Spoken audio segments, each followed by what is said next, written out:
Time for voicemail and other stuff. Today we have a special news segment inspired by this. That is Arizona State and their curtain of distraction.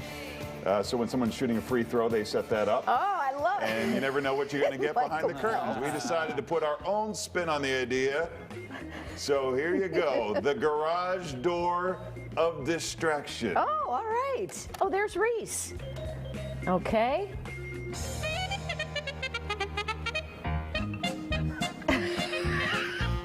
Okay.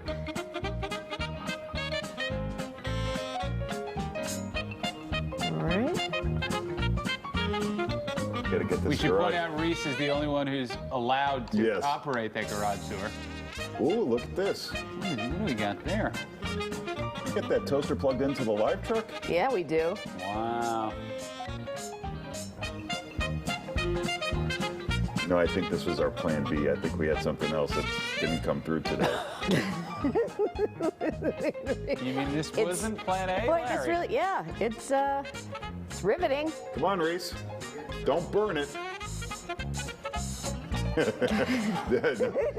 just wow, that thing really spit that thing It out. sure does. Right, look. Woo! Oh, All right, right. Reese. Thanks, Reese. That guy's a Toastmaster. Well, this Who is knew? great. That's fantastic. All right. Well, Thanks, it's a guys. work in progress. Yeah. Send us your ideas, Yeah. because we're out of them already. I'm sure there were 4 meetings on Yeah. how to, how we were going to raise that garage door.